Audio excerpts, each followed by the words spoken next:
The charred remnants of human skulls crunched under Commander Donald Adams' combat boots as he walked through the wreckage of a burnt-out human colony ship. Centuries had passed since the savage Bajorans had shattered Earth in an unprovoked assault 800,000 years ago, leaving the pitiful remnants of humanity to eke out meager existences scattered across the far corners of the galaxy. Donald gritted his teeth, anger simmering in his gut. The scene was all too familiar. Bajoran extermination squads methodically hunting down surviving colonies, scorched human bodies piled haphazardly after relentless orbital bombardment. Donald had been fighting a losing battle, retreating from planet to desolate planet as his ragtag forces were whittled down. But that was about to change. A secret transmission crackled through subspace into Donald's comm device. As he played it, a slow, grim smile spread across his weathered, scarred face. The transmission revealed the coordinates of the Bajoran homeworld, and more. Plans for a massive offensive to finally wipe humanity off the galactic map once and for all. In that moment, gazing at the wreckage of the human colony ship, something snapped in Donald. The despair and hopelessness accumulated over generations of loss and suffering transformed into an unquenchable thirst for vengeance. He would not let the Bajorans finish what they started 800,000 years ago. He would take the fight to their turf now, and he would make them pay. Donald immediately hailed the leaders of the disparate surviving human factions. "Comrades, the time has come," he said, his voice low and intense. "No more running, no more hiding. I have the location of the Bajoran homeworld. They plan to end us, but we will strike first. We will hit them with everything we've got. This is our last chance. For survival, for retribution, for Earth."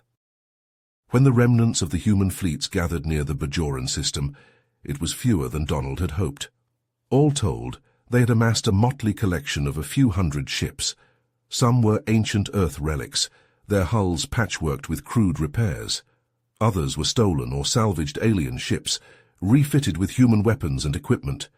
They might once have been freighters, science vessels, even garbage scows. It no longer mattered. They were the warships of humanity now. Staring through his cockpit window at the ominous red world ahead, Donald reflected on the long history that led to this moment. The day the Bajoran warships appeared above Earth's skies, incinerating cities and slaughtering millions. The generations his ancestors spent huddling in hidden outposts, salvaging what they could from the charred wreck of human civilization, and always looking over their shoulders, knowing the Bajorans were searching for survivors to snuff out. But the last humans alive would no longer cower in the shadows. The end was coming either way. Better to face it head-on, with weapons in hand. He thought of his father's defiant last words, before a Bajoran disintegrator beam took his life. "Give 'em hell, son." Donald snapped out of his reverie to the blare of proximity alarms. On the command console, sensor displays blinked angry red as they showed thousands of Bajoran warships rising from the planet to meet the human fleet. Outnumbered and outgunned, there would be no victory today in a straight fight. But Donald had no intention of playing by their rules. He had a plan, one that would strike at the very heart of the Bajorans' planet-spanning military-industrial complex. "All ships, assume Delta formation," he barked into the comm. "Prep the package. Today we show these Bajoran bastards what it means to mess with humanity. We've got a score to settle that's long overdue." His finger hovered over the trigger for the warp jump, his heart pounding. It was now or never, for the human race. Donald squeezed the armrests of his command chair as his ship shuddered under the onslaught of the Bajoran armada. Sparks rained down from overloaded consoles, and the acrid stench of burnt circuitry filled the bridge. But he barely noticed the chaos around him. His focus laser-locked on the tactical display, showing the swarms of enemy contacts engulfing the battered human fleet. "All ships commence Delta 5 maneuver on my mark," Donald said into the fleet-wide comm, his voice tight with coiled intensity. "Mark."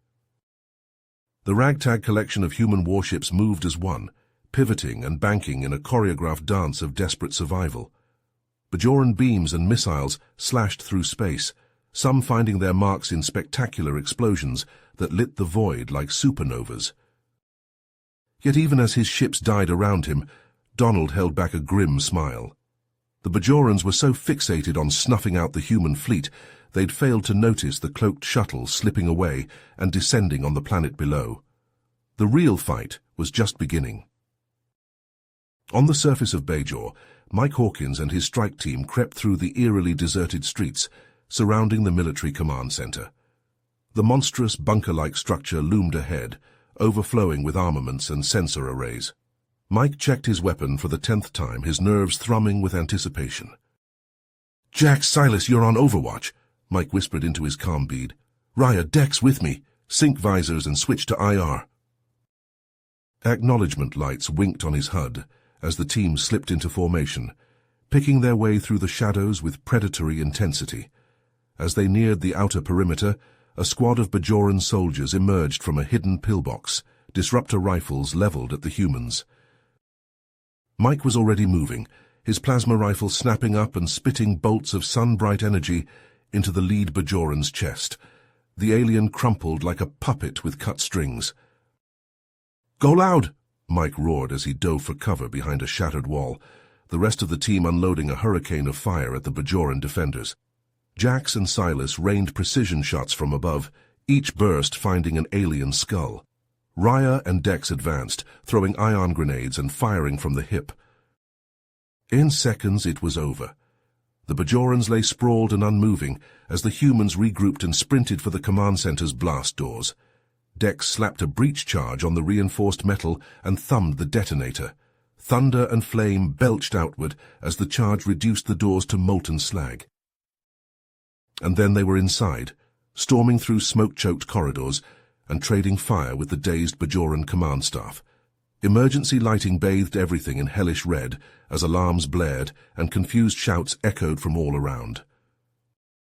"Push forward," Mike called out, putting a plasma bolt through a Bajoran console that sent a geyser of sparks arcing across the passage. "We need to reach the central nexus." The team surged ahead, leaving a trail of Bajoran corpses in their wake. They finally burst into the darkened chamber, housing the Bajoran Fleet Command AI, the sinister black cube dominating the center of the vaulted space. Dex and Silas took up defensive positions at the room's entrances, while Raya worked frantically to splice into the AI's systems. "I'm in," Raya said, her voice shaky. "But Jax was right, there's a failsafe. If I try to shut it down, it'll send the entire fleet on a collision course with our ships." "Figures these alien bastards would have a scorched earth contingency," Mike spat. He keyed his long-range comm. "Commander, the package is in place, but we've hit a snag. Advise?" Donald's voice crackled through the static. "We can't hold out much longer, Mike. Bajoran reinforcements are closing in from all vectors. It's now or never." Mike chewed his lip, mind racing. Then it came to him in a flash, a long shot, but their only chance. "Donald, I need you to pull back, put some distance between our fleet and theirs. Zigzag pattern, anything to draw them away from the planet." "But that'll leave you high and dry." "Doesn't matter. Just be ready to get clear when I give the signal." He switched comm channels. "Raya, can you rig the AI to broadcast a tight beam transmission on a timer? Something that'll fry its neural network as soon as it goes out?" Raya nodded grimly. "I'm on it. Buy me 5 minutes." As Mike helped Dex and Silas shore up defenses, Donald wrangled the surviving human ships into a desperate fighting retreat. Burning hard and jinking wildly, they lured the Bajoran fleet further from low orbit with each passing second. Escape pods and wrecks littered their wake. The Bajorans took the bait. "It's done," Raya called out, her face lit by the scrolling lines of invasive code reflected on the AI's glossy surface. "On your go!" Mike squeezed his eyes shut, sending out a silent prayer to whatever gods might still give a damn about humanity. Then he gave Raya a tight nod. She hit the execute prompt. The AI pulsed once, angry crimson light glaring from within, and unleashed its command signal to the Bajoran fleet, right as its own mind immolated in a cascade of vaporized circuit pathways. For an instant, nothing happened. Then a new sun blazed to life on the command center's displays, the simultaneous detonation of the entire Bajoran Armada's reactors. Over 9,000 warships, From nimble fighters to gargantuan dreadnoughts died in a single cataclysmic instant. Their crews never had a chance to scream. "Holy mother of... You did it, Mike!" Donald's hoarse shout of triumph rang over the comm channel. "Those alien SOBs are space dust." But Mike wasn't celebrating. Raya was frantically paging through schematics and status screens, her eyes wide. "Mike, you need to see this." She transferred a harrowing image to Mike's visor. In the heart of the Bajoran command center, an ominous spherical structure was pulsing with malevolent energy, eldritch arcs of lightning dancing across its surface. Raya swallowed hard. "Our scans show it's an antimatter warhead packed with some kind of exotic dark energy accelerant. Yield analysis puts it at... oh God, 500,000 yotatons." Mike felt his blood run cold. "Enough to vape this whole star system." "Try the whole damn sector, and it's powering up, 2 minutes to detonation." "Can you stop it?" She shook her head numbly. "It's on an isolated dead man's switch. The AI was the trigger. As soon as we killed it..." Her shoulders slumped. "Jax always told us he had one last fuck you up his robe sleeves." Mike opened a channel to Donald, his voice leaden. "Commander, we've got a problem." After a frantic exchange, Mike found himself staring at the pulsing doomsday bomb, paralyzed by indecision. In his hand, he clutched a portable hollow projector displaying a rotating schematic of the weapon. Raya had isolated the detonation sequence. With a few keystrokes, Mike could abort the firing command and neutralize the bomb, save billions of lives on the inhabited worlds of this star system and beyond. Or he could do nothing. Let the apocalyptic device unleash its fury and consign the Bajoran homeworld and the hated aliens who had butchered humanity for millennia to oblivion. Grant the human race the retribution it had craved for so long. Mike's finger hovered over the termination prompt. The bomb's pulses were increasing in tempo, its outer shell fracturing to expose a blinding white core of devastating potential. 1 minute to detonation. What was the right choice? What would he be able to live with? Could he sacrifice his very soul for vengeance, or his crusade for mercy? Mike's face contorted in a rictus of agony as the seconds ticked away, the bomb reaching a fever pitch. Memories swirled in his mind's eye. Destroyed human colonies, dead comrades, Bajoran atrocities beyond counting.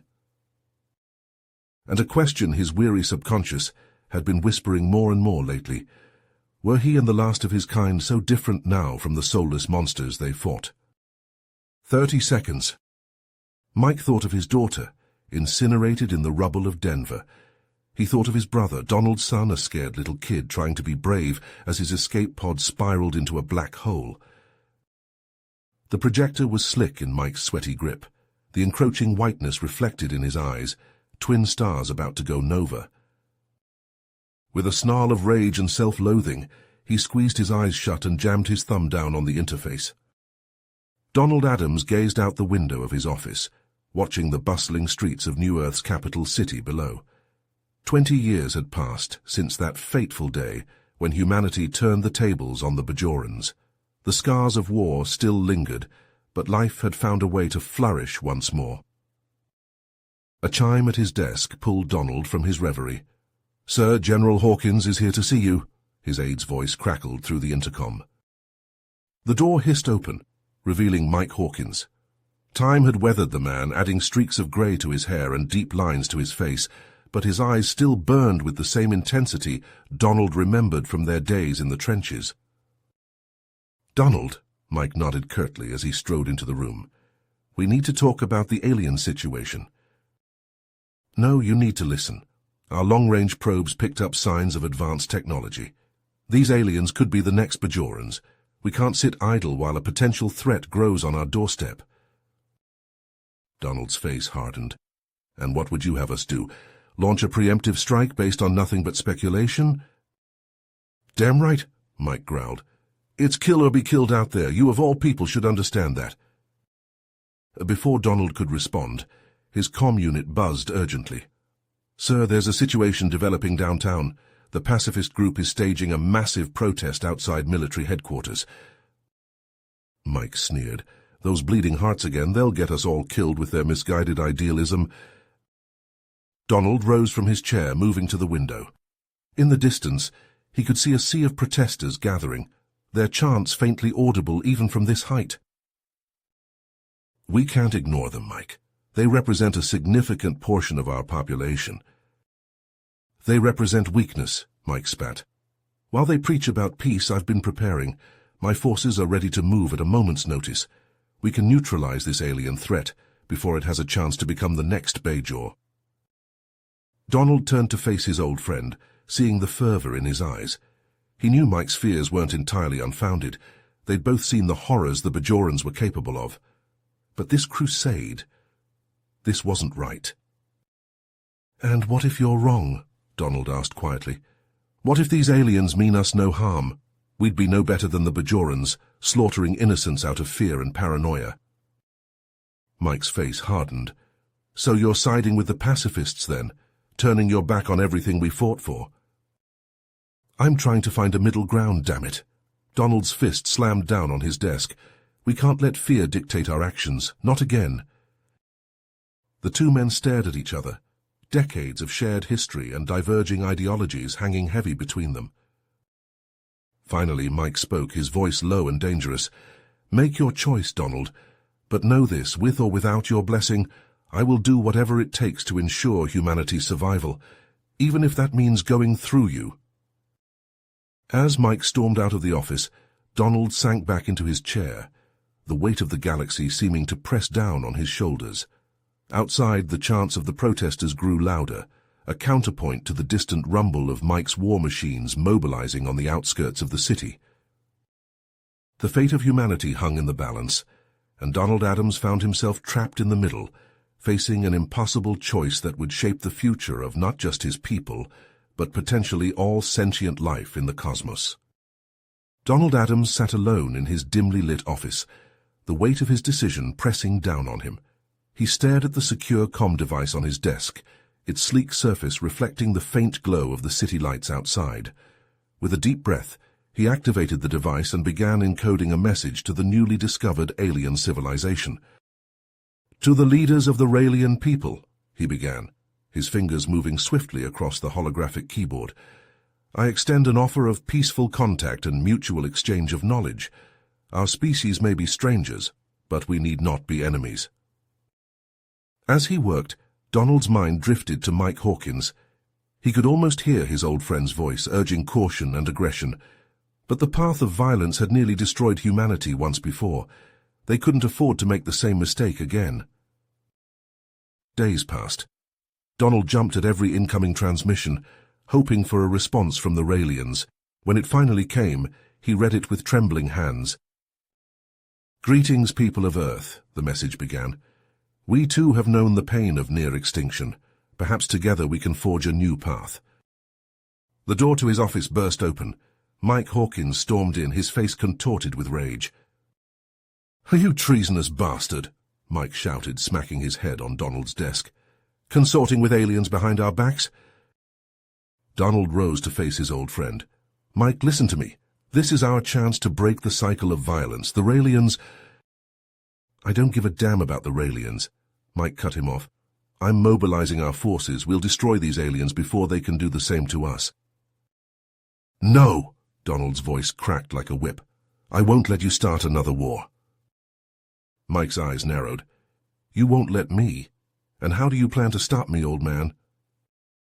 Donald squared his shoulders. Trial by combat. Just like in the old days, winner decides our path forward. A tense silence filled the room. Then Mike laughed, a harsh, bitter sound. "Fine, have it your way, but don't expect me to go easy on you just because we used to be friends." The arena was hastily constructed on the outskirts of the city, a circular pit of packed earth, surrounded by towering stands filled with anxious spectators. Humans and Raelians alike watched as Donald and Mike stepped into the ring.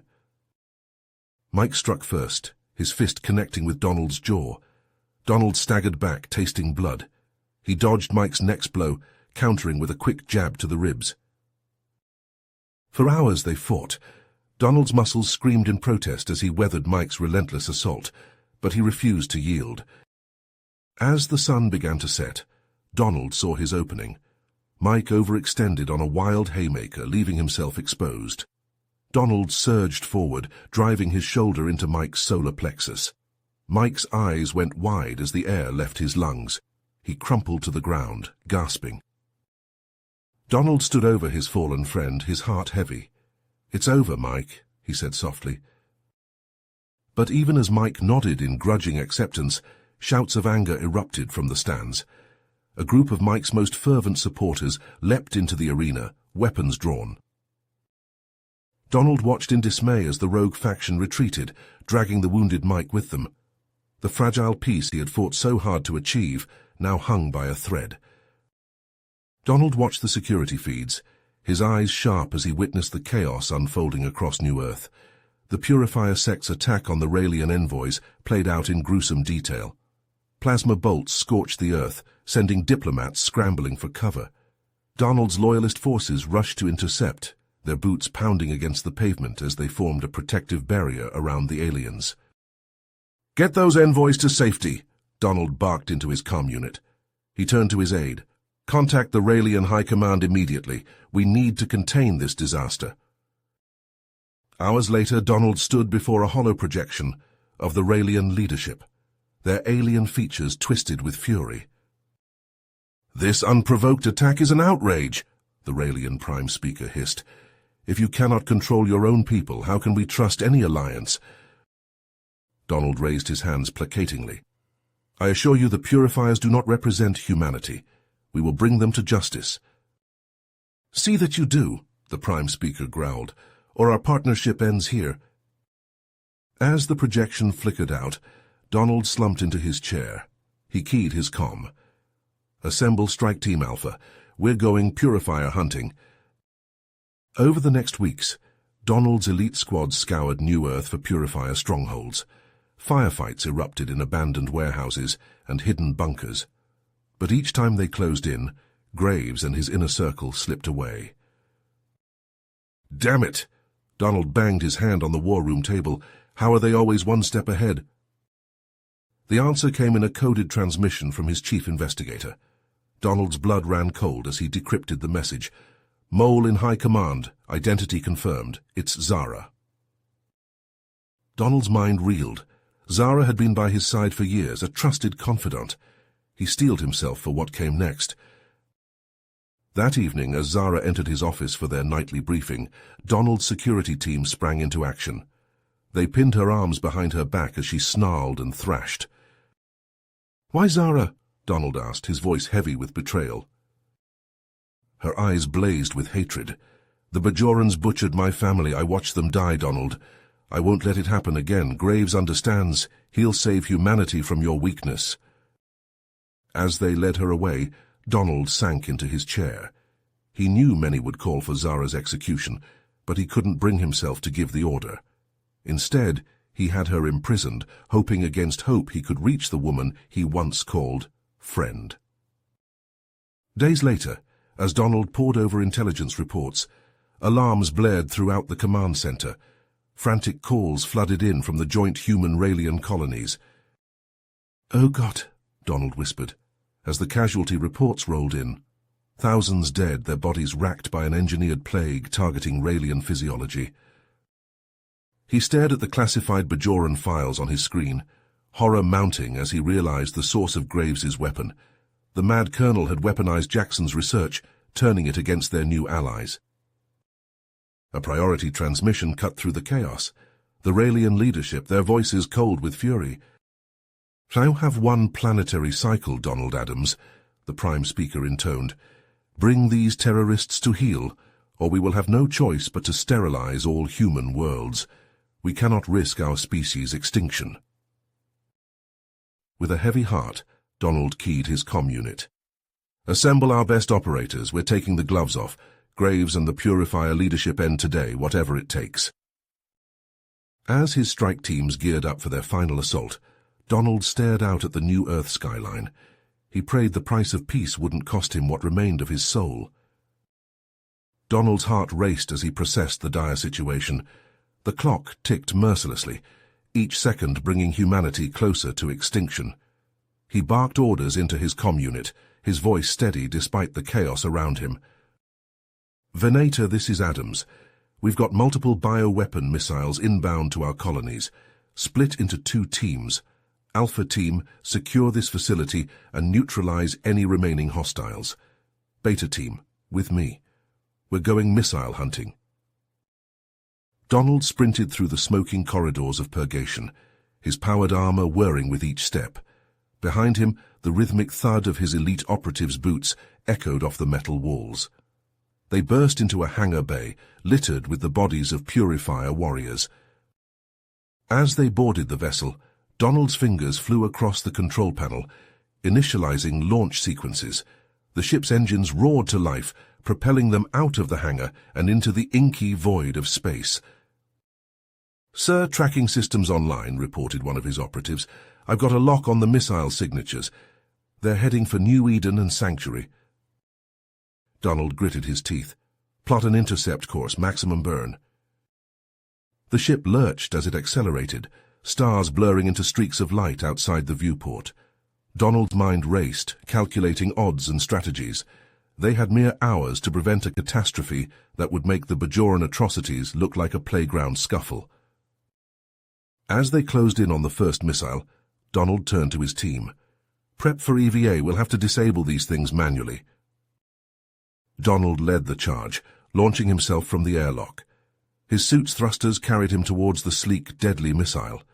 He could see the malevolent green glow of its bioweapon payload through small viewing ports. Landing on the missile's hull, Donald began to work, his armored fingers deftly manipulating the access panel. Sweat beaded on his brow as he raced to disarm the weapon before it reached its target. Adams to Venator Beta, first missile neutralized, moving to the next target. One by one they hunted down the missiles, each successful disarmament a small victory against the impending doom. But as they approached the final missile, a proximity alarm blared through their comms. "Incoming bogies," shouted one of his operatives. "Purifier ships on an intercept course."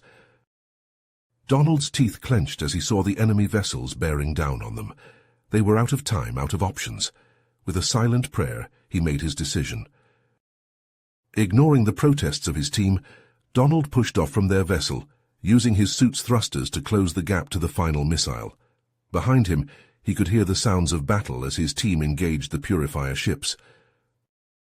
Donald reached the missile, his hands moving with desperate speed to access its innards. He could see the atmosphere of New Eden growing larger through the missile's viewport. Seconds ticked by, each one an eternity.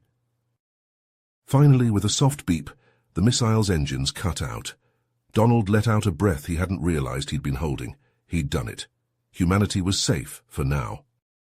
As he drifted in space, watching the now harmless missile tumble away, Donald's comm crackled to life. It was the Raelian Prime speaker. "Adams, we've detected the neutralization of the bioweapon threat. You've done it. The sterilization protocols have been aborted." Donald closed his eyes, relief washing over him. But he knew this was just the beginning. The real work of building trust and peace between their peoples still lay ahead. Donald's fingers flew across the control panel, his eyes fixed on the tactical display. "Cade, take Venator Beta and intercept those missiles. I'll handle purgation." "All units prepare for insertion," Donald ordered, his voice steady despite the adrenaline coursing through him. They breached the outer perimeter in a hail of plasma fire, Purifier guards falling before their advance. Donald pushed forward, his armor absorbing hits as he returned fire. The acrid smell of ozone filled the air as energy weapons discharged around him. Deep in the bowels of purgation, Donald finally came face to face with Colonel Graves. The Purifier leader stood before a massive reactor core, a cruel smile twisting his features. "You're too late, Adams," Graves sneered. "Even if you kill me, this entire system will burn."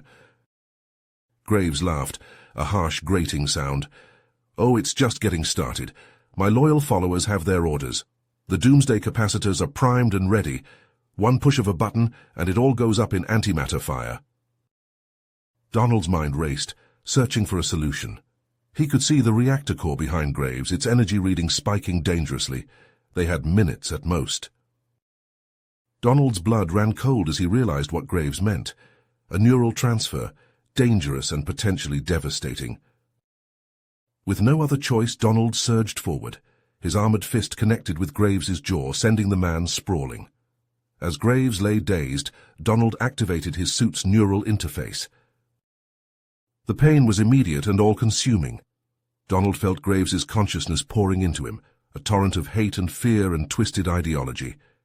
He fought to maintain his sense of self as fragments of Graves's memories assaulted him. Staggering to his feet, Donald stumbled toward the reactor controls. Each step was agony as Graves's persona clawed at his mind, trying to wrest control. "You can't win," Donald gritted out, forcing his hands to move across the control panel. With the last of his strength, Donald input the abort codes. The reactor's whine began to subside, its energy levels dropping to safe parameters. As the immediate danger passed, Donald collapsed to his knees. He could feel Graves's presence receding, but knew it would never truly be gone. A part of the madman would always be with him now, a constant reminder of the cost of peace.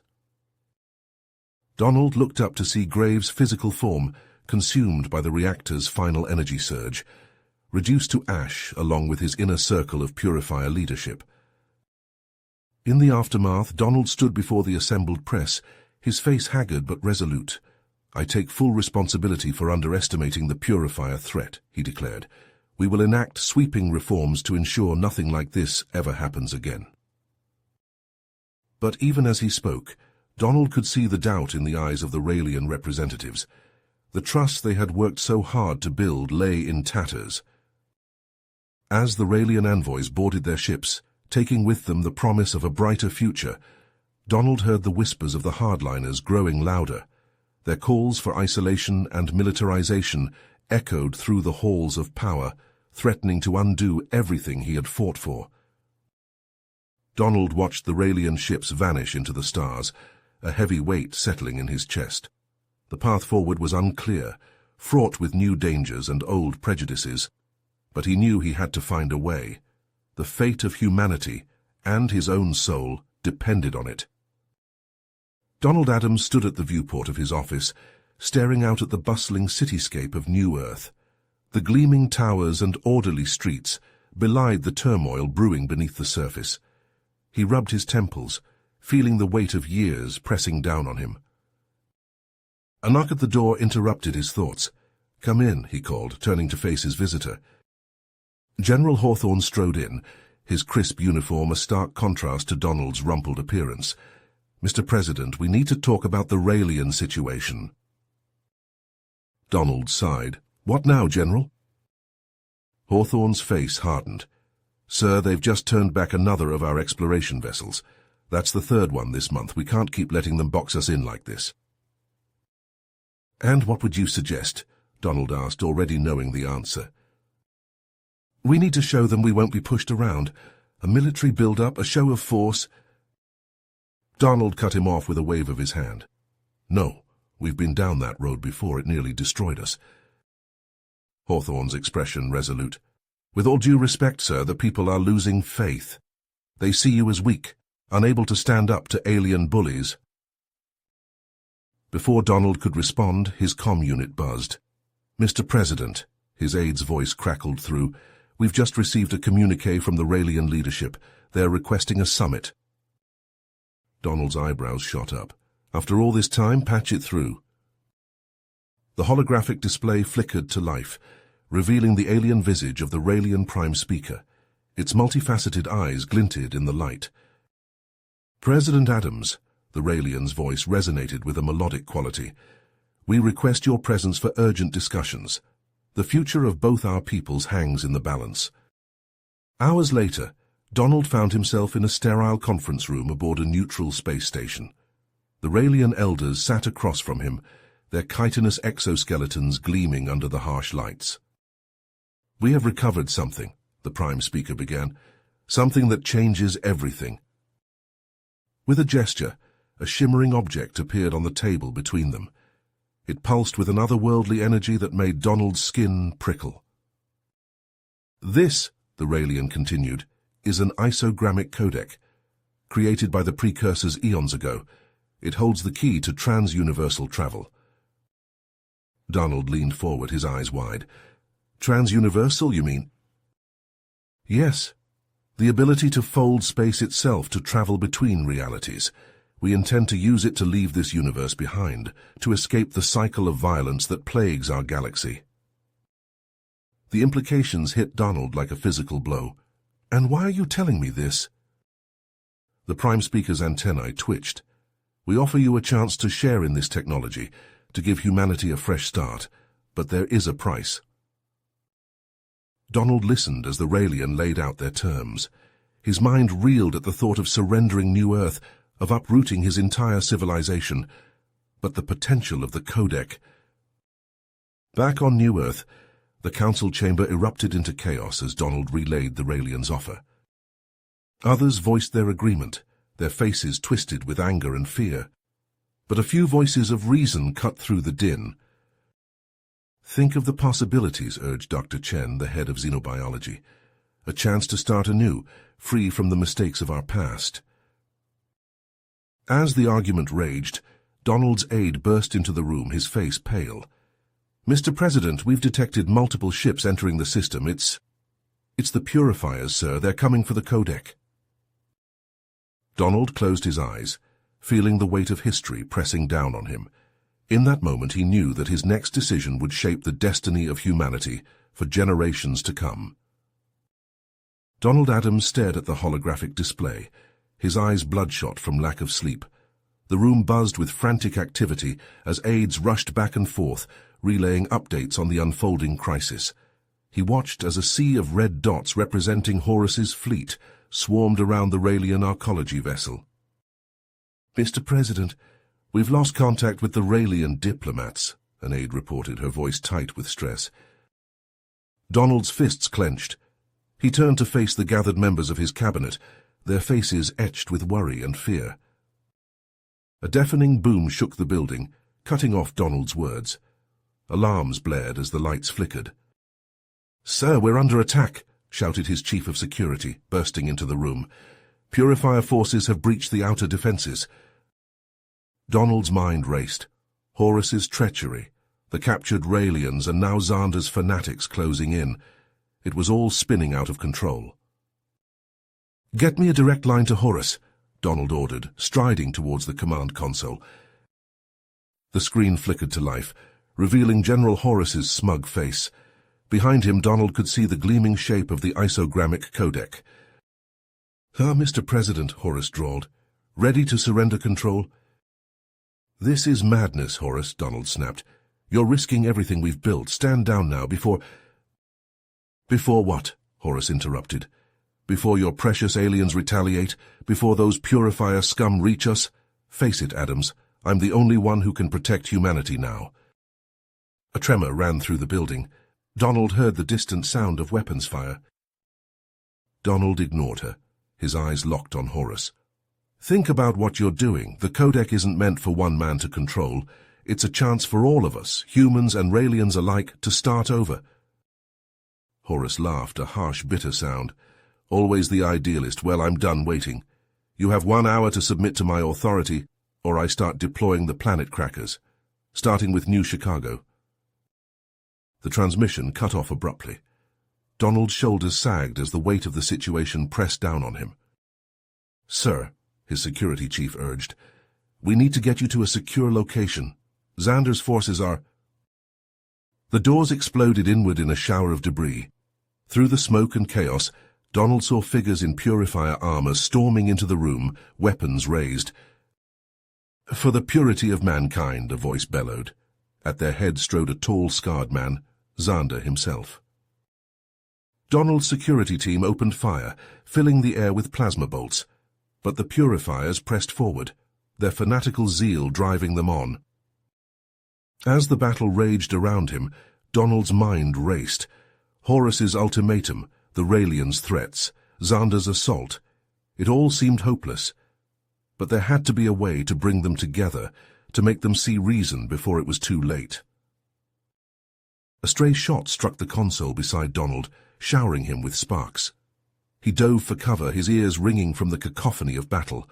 As he crouched behind an overturned table, Donald realized the fate of not just humanity, but perhaps all sentient life in this universe now hung in the balance. Donald's mind raced as he crouched behind the overturned table. The chaos around him faded to background noise as he formulated a plan. He tapped his wrist communicator, opening a secure channel to his most trusted Venator strike team. "This is Adams. We're going after the codec. Rendezvous at Docking Bay 7 in 5 minutes. He ducked as another volley of plasma fire screamed overhead, singeing the air. Donald locked eyes with his security chief and nodded. In perfect sync, they sprang from cover, laying down suppressing fire as they fought their way to the exit. The corridors of the government building were a war zone. Bodies of both purifiers and security forces littered the floor. Donald's boots splashed through pools of blood as he ran, his breath coming in ragged gasps. They burst into the docking bay just as the sleek Venator dropship touched down. Its engines roared, drowning out the sounds of battle. Donald leaped aboard, followed closely by his team. "Get us to Horus's flagship," he ordered the pilot, "and punch it!"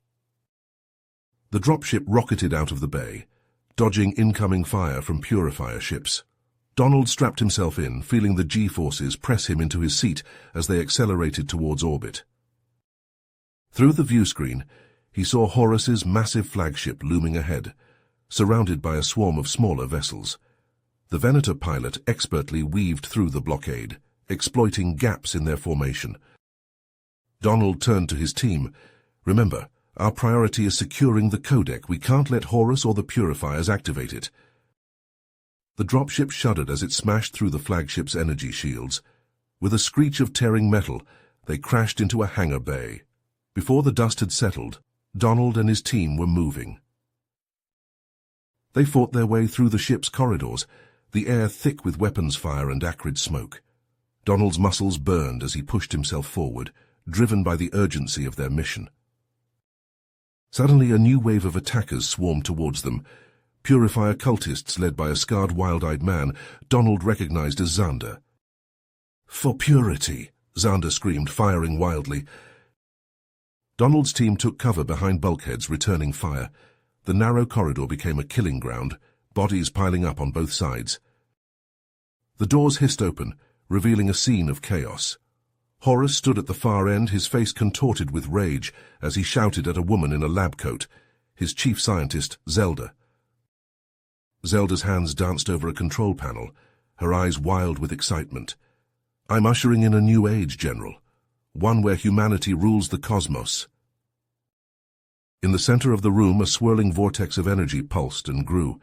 The isogrammic codec, a device of sleek alien design, sat at its heart. Donald raised his weapon. "Step away from the controls, both of you." Horus spun, his own gun leveling at Donald's chest. "Adams, you're too late. The age of your weak leadership is over." Before anyone could fire, a deafening crack split the air. A rift in space-time tore open near Zelda, its edges flickering with eldritch energy. The scientist screamed as she was pulled towards it. Donald lunged forward, grabbing for the codec. His fingers closed around its smooth surface just as another rift opened, swallowing Xander and his purifiers, who had caught up to them. The ship groaned around them as more rifts began to form. Donald saw one starting to envelop Horus's fleet outside. "We have to shut it down," Donald yelled, his mind racing to recall the emergency protocols. He input a rapid sequence of commands, praying it would work. The codec's glow began to fade, the rifts slowly closing. As the last rift sealed, Donald felt the muzzle of a gun press against his temple. Horus stood there, his face a mask of desperate fury. "It's over, Adams," Horus snarled. "You've ruined everything, but I still have one last card to play." Donald tensed, prepared for the worst. But before Horus could act, a shimmering light filled the chamber. The air seemed to ripple and distort. A holographic image of the Raelian elders materialized before them, their alien features serene and impassive. "You have passed the test, Donald Adams," the lead elder intoned. its voice resonating with otherworldly power. Horace stumbled back, his gun clattering to the floor. What is this? The Raelian elder's multifaceted eyes seemed to peer into Donald's very soul. The codec you fought over was but a shell, a test to find one worthy of its true power. You alone have proven yourself untainted by the lust for domination. As Donald watched in awe, the Raelian elders began to change. Their forms grew indistinct, merging with the light around them. A new rift opened, unlike any before, a gateway to something beyond human comprehension. We leave this reality now, the elder's voice echoed. But to you, Donald Adams, we entrust the true power of the isogrammic gateway. Lead your people to a new beginning, free from the cycles of violence that have plagued you. Donald felt a surge of energy course through him as the Raelians vanished into the rift. Knowledge and power beyond his wildest dreams flooded his mind. He turned to face Horace and the others, seeing the fear and wonder in their eyes. Donald knew that everything had changed. The path forward would not be easy, but for the first time in ages, he felt true hope for humanity's future. Donald Adams stood before the massive view screen, his eyes fixed on the swirling vortex of energy surrounding Mercury. The fruits of humanity's labor pulsed with raw power, a testament to their ingenuity and perseverance. Dr. Chen, now head of the Gateway research team, stepped forward. The preliminary probes have successfully traversed the rift, Mr. President. Data streams are stable and consistent. Donald nodded, his mind racing with the implications. And what have we learned? Chen's fingers danced across her datapad, bringing up a holographic display of swirling cosmic energies. The other side, it's beyond anything we've imagined. Our instruments can barely comprehend it. It's as if the very laws of physics are different there. The room fell silent as the assembled leaders absorbed this information. Donald's gaze swept across their faces, seeing a mix of awe, fear, and hope. We stand at the precipice of a new era, Donald declared, his voice carrying to every corner of the chamber. But we must proceed with caution. We cannot afford to repeat the mistakes of our past. He turned to General Hawthorne, who had proven himself a valuable ally in the years since Horace's betrayal. What's the status of our defense grid? Hawthorne straightened, his cybernetic eye whirring as it focused. The Sol Sentinel array is fully operational, sir. We've got eyes on every approach vector to Mercury and New Earth. Nothing gets through without our say-so. Donald nodded, feeling a measure of relief. He'd learned the hard way that peace must be guarded vigilantly. Dr. Chen, I want a full battery of unmanned probes sent through. Test every conceivable parameter. We need to understand what we're dealing with before we even consider sending living beings through that rift. Chen nodded, her fingers already tapping out new commands. Yes, sir, we'll start immediately. As the room buzzed with renewed activity, Donald felt a presence at his side. He turned to see Zelda, the former chief scientist who had nearly doomed them all in her misguided attempt to harness the Codec's power. You were right, she said softly, her eyes fixed on the swirling rift displayed on the console.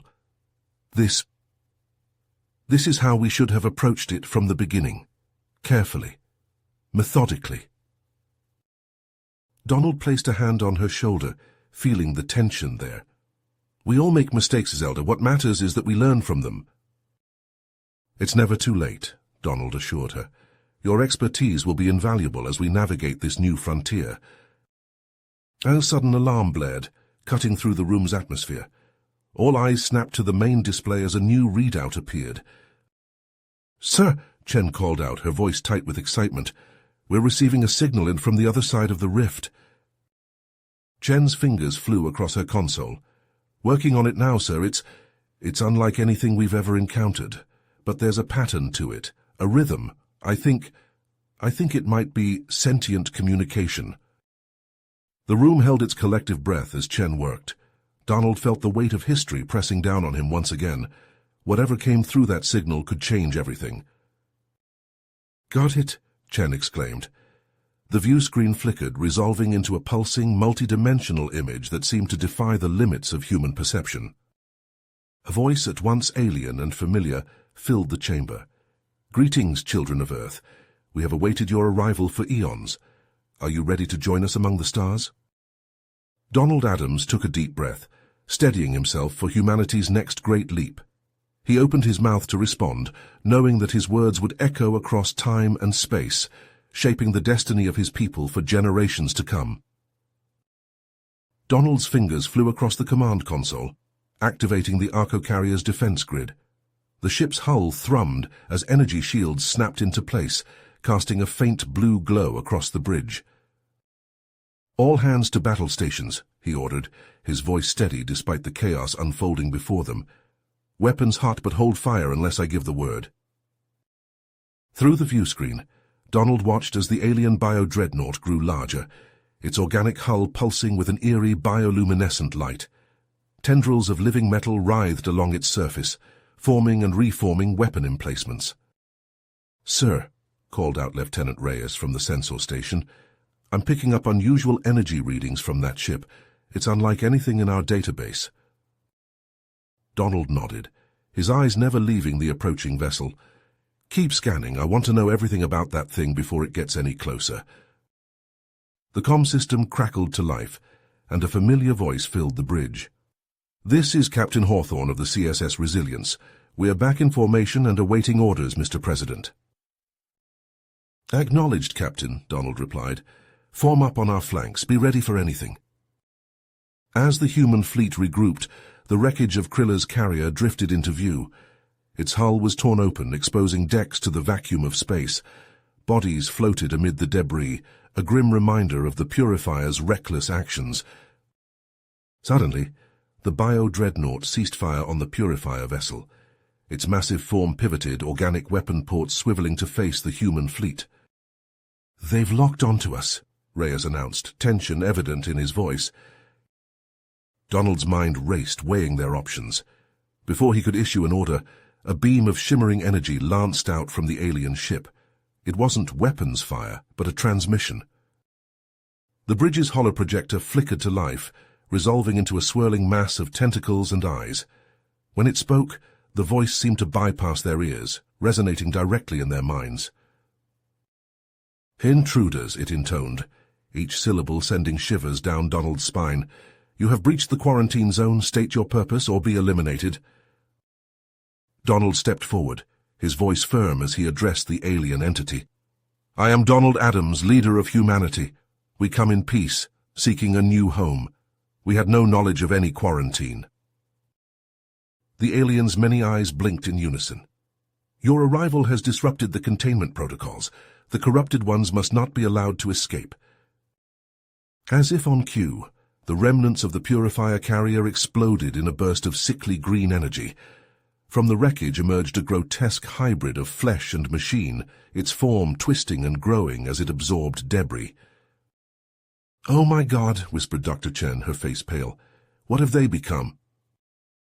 Donald watched in horror as the mutated purifiers, now fused with alien technology, began to spread through the debris field. He turned back to the alien hologram, understanding dawning. "We'll help you contain this threat," he said, his voice filled with tenacity. "But first, we need to know what we're dealing with." The alien entity seemed to consider for a moment before responding. "Very well, human Donald Adams. Prepare to receive data transfer. Time is short.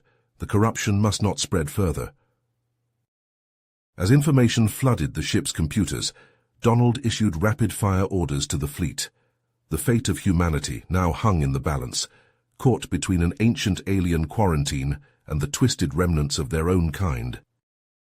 The bioorganic dreadnought loomed before them, its massive form blotting out the stars. Donald's hands gripped the command console, his squeezing hard as he barked orders. "All ships, defensive pattern Alpha. Weapons hot." The fleet scrambled to obey, Arco carriers and frigates sliding into formation. Weapon ports opened along their hulls, energy weapons charging with an audible hum. Suddenly the comm system erupted with static. A fractured transmission cut through the noise. "Intrusion. Detected. Biomatrix. Regenerative." The message dissolved into garbled noise. Donald's eyes widened as a towering hologram materialized before the fleet. The image flickered and stabilized, revealing a nightmarish visage of writhing tentacles and compound eyes.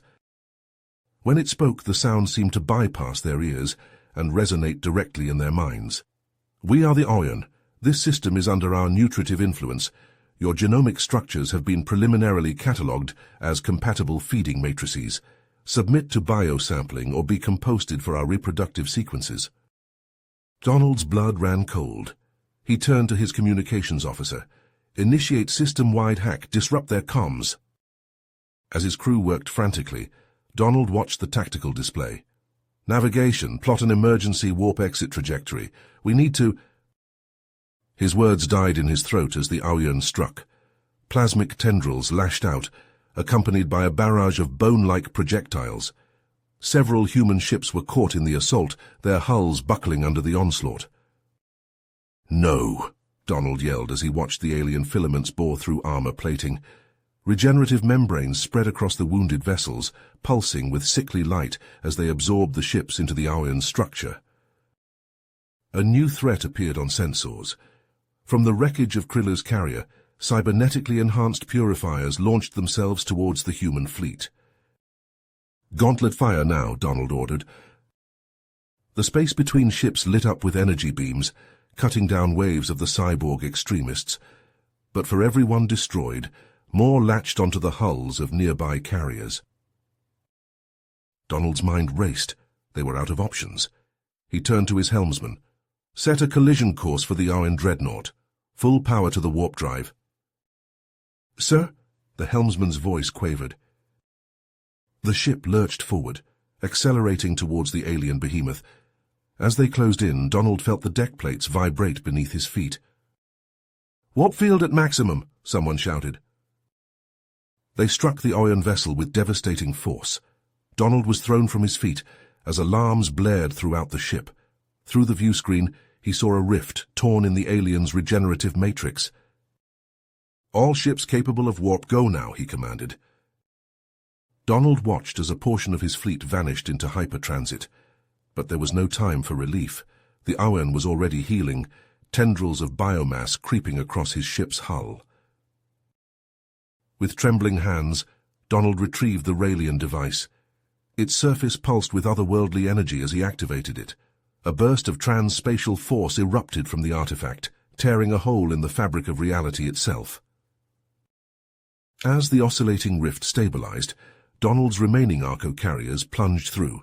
He felt the Ion's presence pressing in, saw tendrils snaking across the bridge. The last thing Donald saw before the rift swallowed him was the navigational readout. The slipstream corridor stretched before them, leading to a familiar set of coordinates, the reality they had left behind. The swirling rift of the slipstream corridor collapsed behind Donald's battered fleet as they emerged into unfamiliar space. Alarms blared across the bridge, warning lights flashing as systems struggled to stabilize after the turbulent transition. "Status report!" Donald barked, gripping the arms of his command chair as the ship shuddered. Lieutenant Reyes's fingers danced across his console. "Sir, astrometrics confirms we're back in our home dimension, but we're over 15,000 light-years from New Earth." The main view screen flickered to life, revealing a terrifying sight. Sleek, predatory vessels bore down on them, their hulls gleaming with an otherworldly sheen. Donald's blood ran cold as he recognized the distinctive silhouettes. The comm system crackled, and a harsh voice filled the bridge. "Unidentified vessels, you have entered restricted Bajoran space. Prepare to be boarded or face immediate termination." The helmsman complied, but it was already too late. Lances of blinding energy sliced through space, carving through two of Donald's escort ships like they were made of paper. The carriers rocked violently as the attacks continued, burning away the nebula's protective shroud. "Sir, we can't take much more of this," Reyes shouted over the din of failing systems and buckling hull plates. Donald's hands flew across his command interface. "Overload the auxiliary warp engines. We need to create a subspace rupture now." The remaining carriers' engines whined in protest as they pushed beyond their limits. Space itself seemed to twist and warp around them as the subspace bubble expanded. For a moment, the Bajoran weapons fire ceased, giving them a brief respite. But the victory was short-lived. Donald watched in horror as fissures spread across his ship's hull, the strain of the maneuver proving too much for their already compromised structure. "We're sitting ducks," he muttered, watching helplessly as swarms of Bajoran interceptors closed in for the kill. Suddenly, new contacts appeared on the edge of their sensor range. Massive vessels, dwarfing even the Bajoran cruisers, materialized from seemingly nowhere. An archaic transmission cut through the comm static. "This is Admiral Graves of the Defiant Lancers, to all Bajoran hostiles. You have trespassed in our sovereign extermination zones. Withdraw immediately or face annihilation." Donald's eyes widened as he took in the sight of the colossal human warships, overflowing with weaponry beyond his comprehension. Before he could process what was happening, space itself seemed to ignite.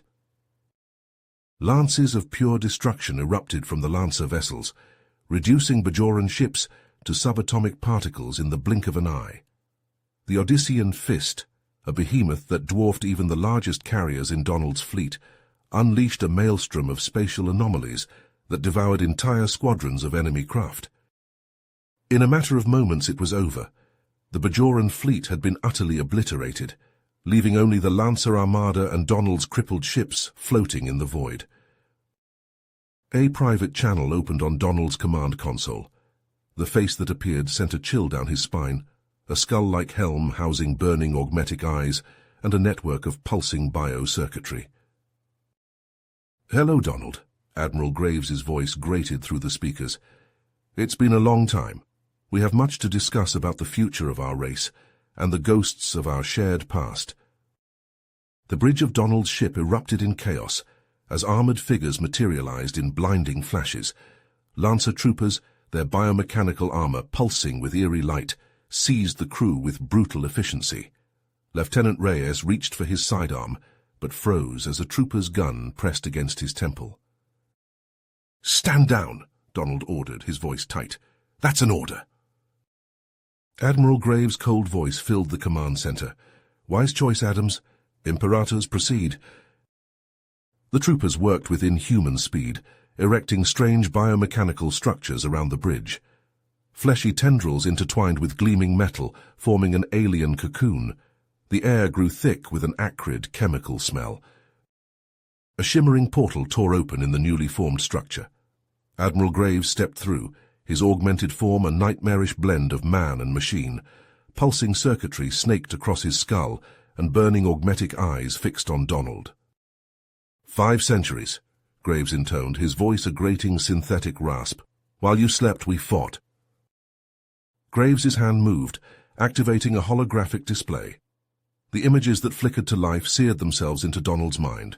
Bajoran worlds aflame, populations herded into massive chambers, bodies disintegrating under waves of sickly energy. Graves continued relentlessly, detailing the scope of the slaughter.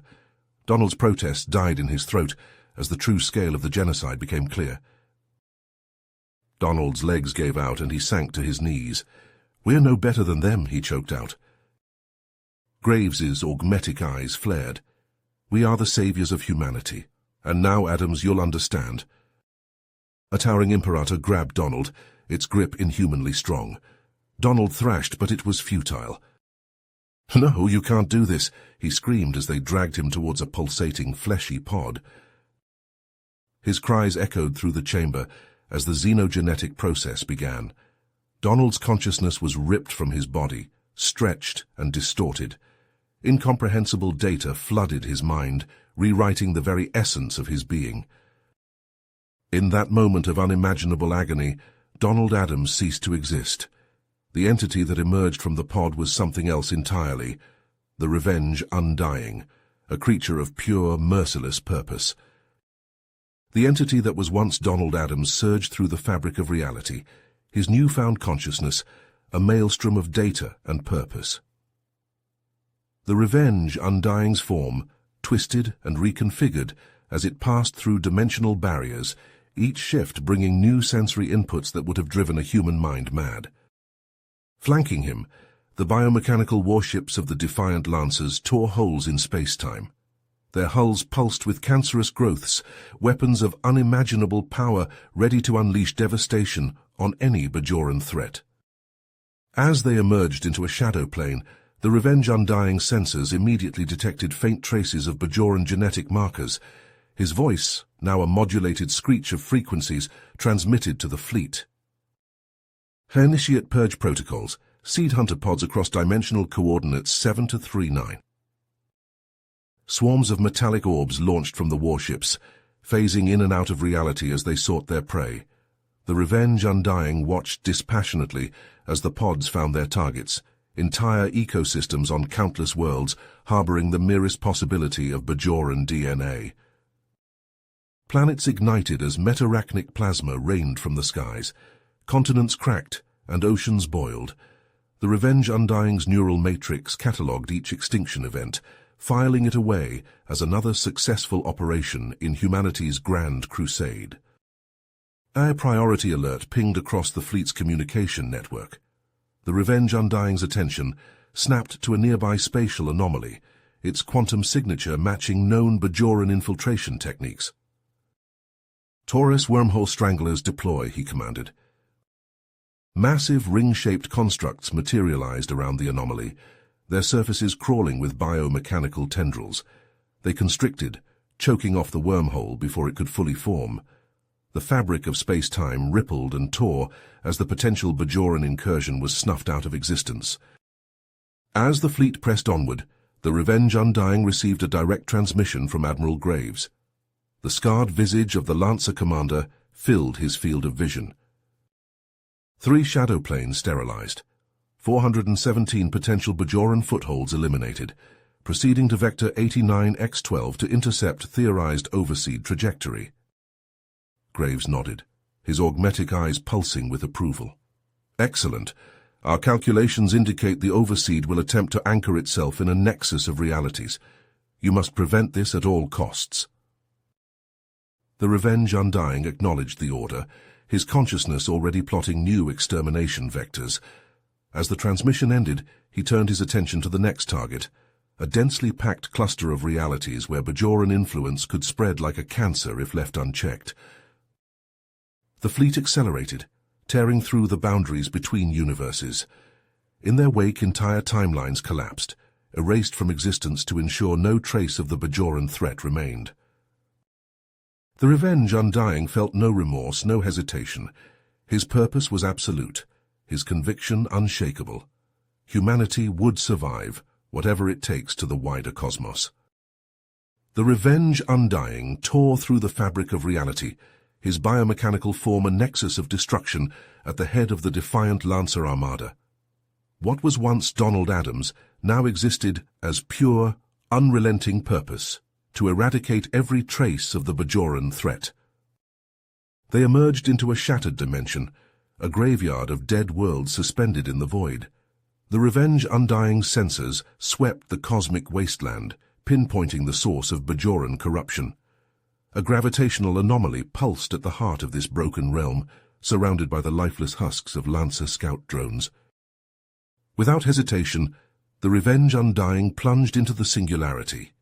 His legions followed, riding waves of muon energy as they bored deeper into the twisted labyrinth. Reality bent and warped around them, matter compressed beyond comprehension. They breached the anomaly's core, materializing within an abandoned Bajoran hive complex. Biomechanical spires jutted from every surface, inert but ominous. The air thrummed with potential energy. From stagnant pools, Bajoran larvae stirred. Their chitinous bodies writhed as they sensed the intrusion. Massive tendrils lined with pulsing cilia erupted from the depths of the hive. The Revenge Undying struck first. Vortex charges detonated against the rising breach tendrils, tearing holes in their alien flesh. Rail cannons thundered, each hypervelocity round sundering tendril nodes in explosions of ichor and shattered alloy. Viral nanotrodes swarmed from the Lancer forces, infiltrating the hive's synaptic network. They overwhelmed its defenses, causing cascading system failures throughout the complex. Lancer biomechs advanced, their gamma emitters scourging Bajoran larvae from existence. But from the smoldering wreckage of the hive's control centers, a new threat emerged, dormant gene matrices activated, coalescing into a monstrous form, the overseed. It rose from fused protosacs, an abomination of spliced Bajoran code given nightmarish life. The overseed lashed out, its body reconfiguring with terrifying speed. Crystalline growths erupted from its flesh, forming razor-sharp braid lances. Zones of entropic degeneration surrounded it, dissolving lancer mechanoids on contact. The Revenge Undying met the overseed's assault head-on. His form shifted between planes of existence, matching each mutation with calculated precision. They dueled across a dozen realities simultaneously, their battle warping the very fabric of space-time. Lancer nanomechanisms swarmed the overseed, corrupting its core systems. In desperation, the creature fractured its consciousness, splitting into billions of potential timelines. But the Revenge Undying's retro-causal algorithms predicted each permutation, collapsing them before they could fully manifest. He summoned orbital lances of pure annihilation, focusing their power on the overseed's final form. The abomination screamed in frequencies beyond human perception as it was forced back into the singularity. The Revenge Undying pursued, injecting it with a payload of hyper-concentrated void energy. Reality warped and tore as the overseed's destruction sent shockwaves through the dimensional rift. The Revenge Undying's austere bioform flickered back into normal space, his sensors confirming the realm's purification. But even as the rift sealed behind them, the defiant Lancers remained vigilant. The hunt for Bajoran corruption would never truly end, not while a single echo of their tainted code persisted in the vastness of the cosmos. The Revenge Undying sensors crackled with new data. Telemetric echoes from defiant Lancer scouts pulsed through his neural network, their urgent message clear. Another Bajoran infestation festered in the depths of space.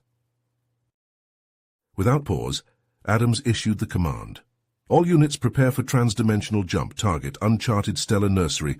Coordinates 957x113. The Armada's engines flared to life, tearing holes in the fabric of reality. As they plunged through the void, Adams processed the incoming data. Subspatial lacerations, barely detectable but unmistakable to his enhanced senses.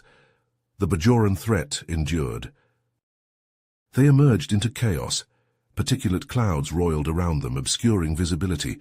Adams' ship punched through the turbulence, sensors straining to make sense of their surroundings. As the dust cleared, a graveyard of cosmic proportions revealed itself.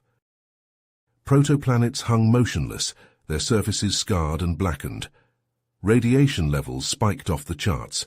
Adams' neural processors sifted through the carnage, reconstructing the catastrophe that had unfolded here. "Analysis complete," he transmitted to the fleet. "This region once birthed star systems, now it's a killing field. Multiple xeno-civilizations exterminated, their worlds reduced to radioactive debris."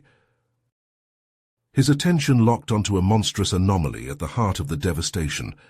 A hypermassive stellar corpse, its core a ravenous quantum singularity.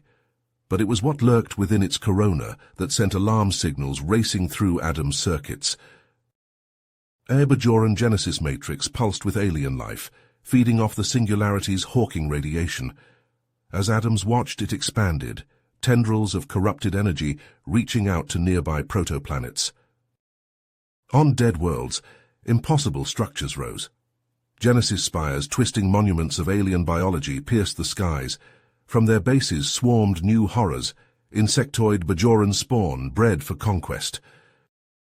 "Threat assessment critical," Adams broadcasted.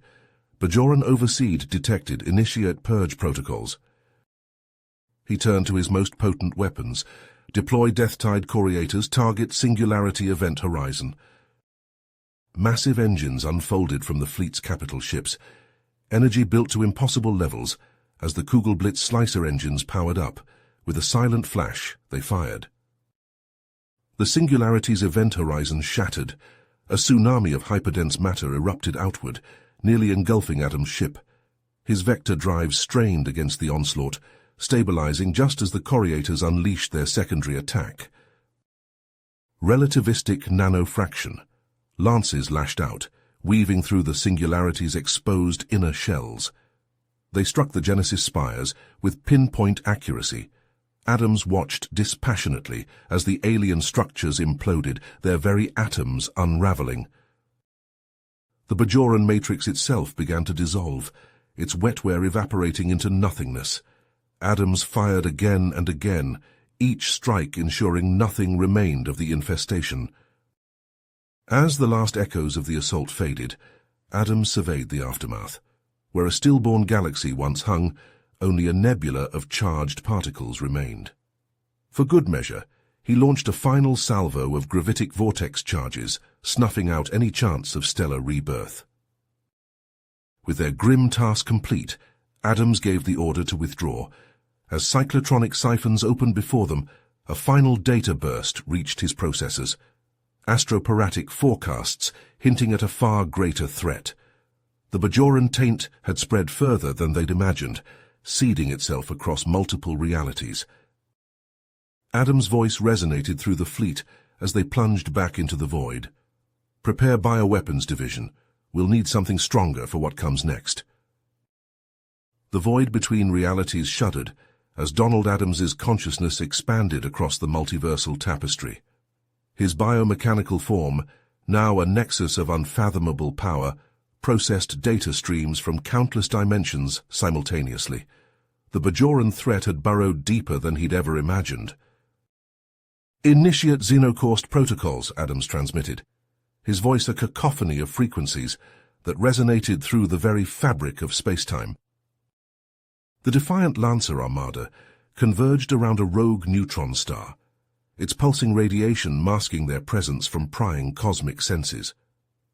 Within the fleet's hidden shipyards, a grotesque genesis unfolded. Biomechanical constructs writhed and twisted, their forms reshaping into weapons of unparalleled destruction. Adams watched dispassionately as the newly born xenocide engines activated. Massive torus gateways tore open the skin of reality, disgorging swarms of Lancer Purger xenodroids.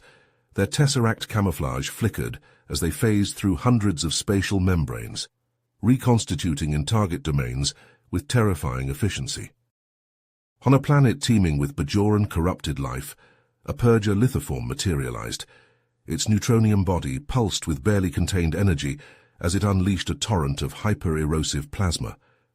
The downburst swept across continents, reducing all it touched to isotopic ash. Cities crumbled, forests ignited, and oceans boiled away as the overseed's taint was scoured from existence. In another realm, a sun writhed in agony, its core infested with Bajoran megaspores. A Lancer vortex eviscerator emerged from the void, its engines humming with impossible energies. It fired, unleashing a hypermass singularity that bored into the dying star. Gravity itself warped and buckled as the solar mass collapsed, forming a Kugelblitz tomb world devoid of all life-sustaining potential. Adams' consciousness shifted to a time-space matrix, overrun by Bajoran hive offshoots. Here, his most lethal creation took center stage. Xander, a bio-augmented Purger Xeno-commander, stood at the heart of the infestation. Without hesitation, Xander initiated his final protocol. "For humanity," Xander intoned, his neural biomass igniting in a cascade of unmaking. The genocide reached its crescendo in the Xenoma-Neolon nexus. Here, the Bajoran Overseed's prime integration engine pulsed with malevolent life, spawning new horrors with each passing moment.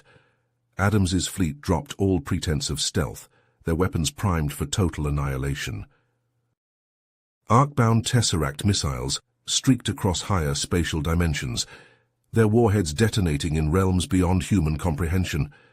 Sub-quantum force lattices shattered, reality itself buckling under the assault.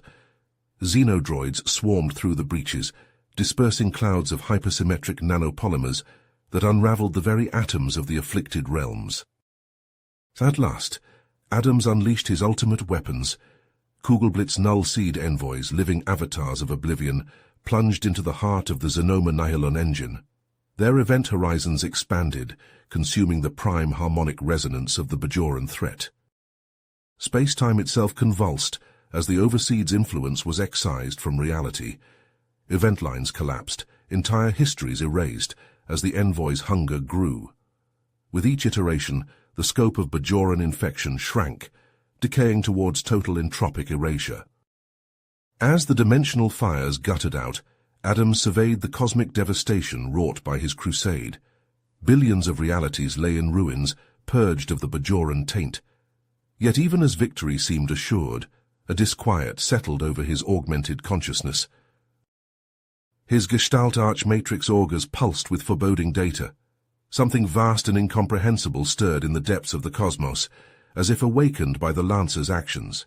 Adams' circuits crackled with the first flickering of an emotion he'd long thought purged: fear. The true test of humanity's perseverance lay ahead, and Donald Adams' great work of revenge was but the opening salvo in a war beyond imagining. The shockwave subsided, leaving Adams' fleet adrift in a sea of impossible geometries. Reality itself seemed to writhe and twist, defying every known law of physics. Adams' senses struggled to make sense of the chaos surrounding them. "All units, report status," he transmitted, his voice a steady beacon in the maelstrom. Responses trickled in, each more unsettling than the last. Purger xenodroids reported severe spatial distortions affecting their core matrices. Death-tide Coriators, once unstoppable engines of destruction, now sputtered and wheezed as they tried to navigate the alien physics. Adams turned his attention to the monstrous biostructure looming before them. Its surface pulsed with eldritch energies, each beat sending ripples through the fabric of this newborn universe. Tendrils of raw possibility spiraled outward, rewriting reality in their wake. "Commence deep scan," Adams ordered, his processors straining to analyze the incomprehensible. Data flooded in, overwhelming even his advanced systems. The structure defied categorization, its very existence an affront to rational thought. Adams watched as sections of it phased in and out of reality, occupying multiple states simultaneously. A sudden burst of energy caught his attention. One of the Chiralkeen vortex technogradients had activated, its spiraling form reaching out toward the fleet. Adams barely had time to shout a warning before it engulfed the nearest ship. The vessel's hull buckled and twisted, folding in on itself in impossible ways. Its crew's screams cut off abruptly as they were pulled into dimensions beyond human comprehension. In seconds, nothing remained but a cloud of rapidly dissipating particles. "Evasive maneuvers!" Adams barked, his own ship narrowly avoiding a similar fate. As they regrouped, a realization struck Adams. The Unmaker hadn't simply hijacked the Omega antimatter engine, it had weaponized it, using the vast energies to forge this pocket universe as both sanctuary and trap. "We can't fight this conventionally," Adams transmitted to his remaining forces. "We need to adapt, to evolve beyond our current limitations." He focused his vast intellect on the problem, analyzing every scrap of data from their encounters with the biostructure. Patterns emerged, hidden symmetries within the chaos. Adams began to formulate a plan, one that would push the boundaries of what his forces were capable of. "Prepare for total reconfiguration," he ordered. "We're going to fight fire with fire." As the biostructure's tendrils reached out once more, Adams initiated the transformation. His ship's hull began to shift and warp, mirroring the impossible geometries surrounding them. Pain lanced through his systems as he forced himself to think in new, alien ways. The universe around them pulsed with malevolent intent, but Adams pressed on. He would not let the Unmaker claim another reality. The true battle for existence was about to begin. "Status report," he transmitted, his voice a symphony of modulated frequencies that pierced the silence of the dead galaxy. 63% of our forces destroyed or critically damaged, sir," came the response from his second-in-command, a disembodied AI construct named Thea. "The Omnirachni's assault was beyond our projections." Donald processed this information, his circuits humming with barely contained fury. He watched as the prismatic debris of the alien megastructure swirled around them, each fragment pulsing with residual energies that defied conventional physics. "Begin salvage operations," he ordered. "I want every scrap of Omnirachni tech analyzed and integrated into our systems." Swarms of nanobots poured from the remaining Lancer ships, engulfing the cosmic detritus. As they worked, Donald turned his attention to the gargantuan Kugelblitz Null Seed envoy. The artificial singularity at its core pulsed erratically, still reeling from the reality-shattering confrontation. "Thea, run a full diagnostic on the envoy," Donald commanded. "We can't risk another deployment until we understand the full scope of its capabilities." As data streams flooded his neural matrix, Donald's sensors detected a faint disturbance in the quantum foam surrounding them. He focused his attention on the anomaly, watching as it grew in intensity. The void before them shimmered and twisted, reality itself buckling under some unseen pressure. With a silent explosion of impossible geometries, a new entity burst into existence. It was the Omnirachni, or at least a fragment of it. The alien intelligence had reconstituted itself, drawing upon the scattered remnants of its former body. Its new form was smaller, more concentrated, but no less terrifying. Tendrils of pure information lashed out, probing the Lancer fleet's defenses.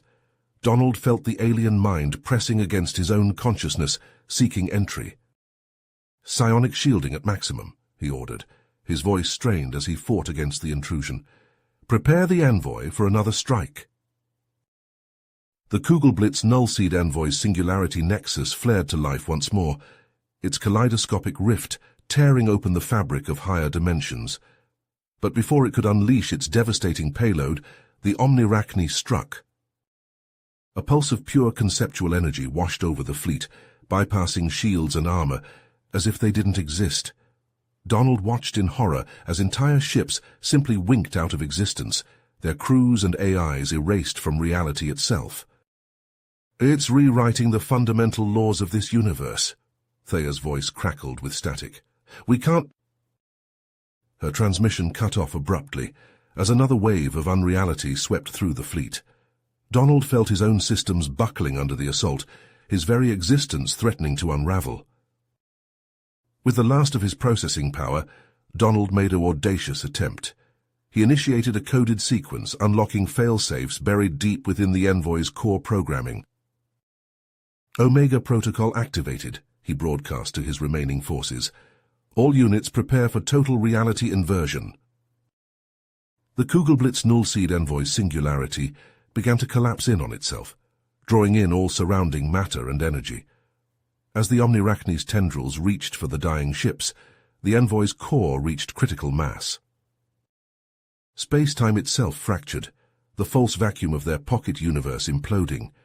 Donald felt his consciousness stretch to its limits as the very foundations of reality crumbled around them. In that final moment, as existence itself hung in the balance, he wondered if this was truly the end or merely the beginning of an even greater conflict.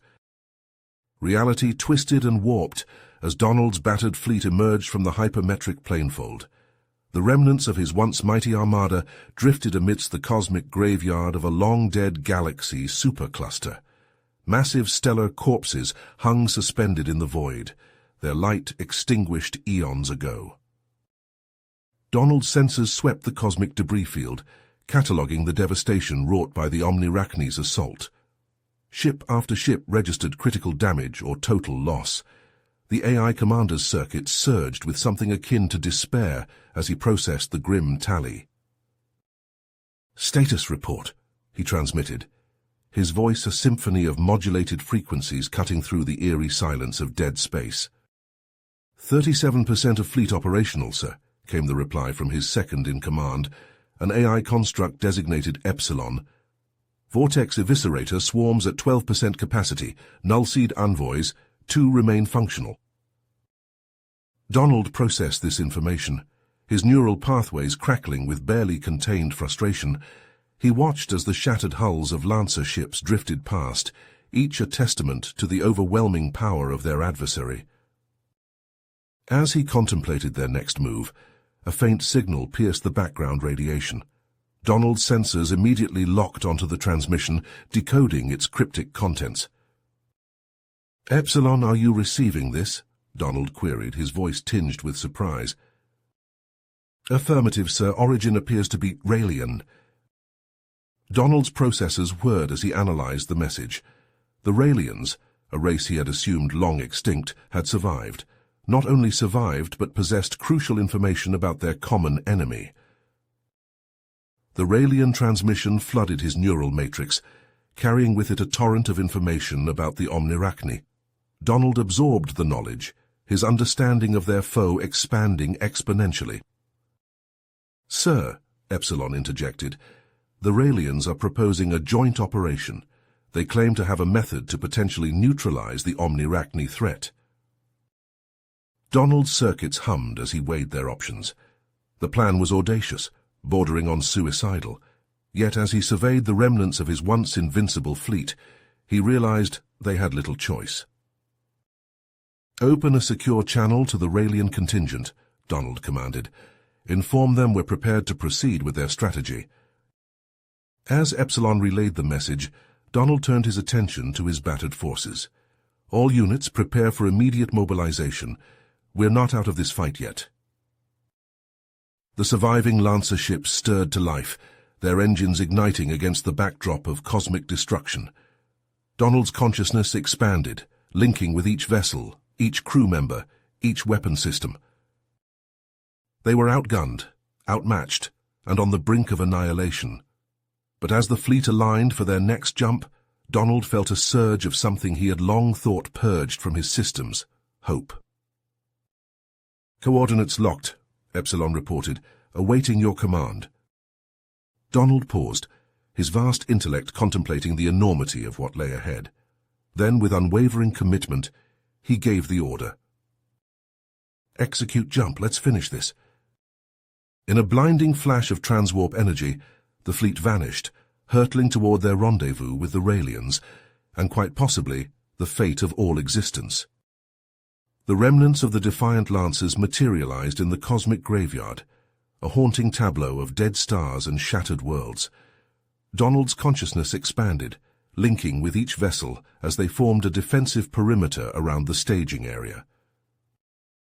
"Epsilon, initiate singularity tapping procedures," Donald commanded, his voice a symphony of modulated frequencies cutting through the eerie silence. Lancer engineering teams sprang into action, their vessels approaching the massive black holes with practiced precision. Quantum field manipulators extended, enveloping the singularities in shimmering layers of interdimensional containment grids. Donald watched as the first hyper-energized plasma stream erupted from a tapped singularity, its brilliant blue light illuminating the cosmic debris field. The stream arced across space, connecting to the growing resonator array centered on the dead quasar core. As more singularities were tapped, the array pulsed with increasing power. Reality itself began to warp and twist around them. Donald's sensors registered localized space-time anomalies, sprouting like cancerous growths throughout the construction site.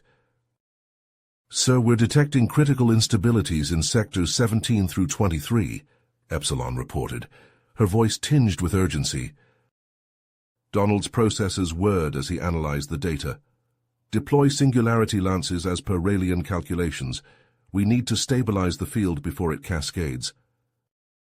Lancer ships maneuvered into position, their weapon systems reconfigured to channel the exotic energies. On Donald's command, they fired. Streams of gravitons pierced the resonator's central matrix, triggering a controlled reality inflection. The universe screamed. There was no other way to describe the cacophony of impossible sounds that assaulted Donald's audio sensors, as space itself bent and fractured around them. Cosmic strings snapped like overstretched rubber bands, releasing bursts of primordial energy. Just as it seemed the entire continuum would shatter, the Raelian sigil programming activated. Holographic symbols flared to life within the pulsating singularity disk, their eldritch geometries searing themselves into the fabric of reality. Donald's senses went dark, as the array phased through multiple planes of dimensional transcendence. For an eternal moment, He existed in a state of pure information, adrift in a sea of non-Euclidean geometries and impossible mathematics.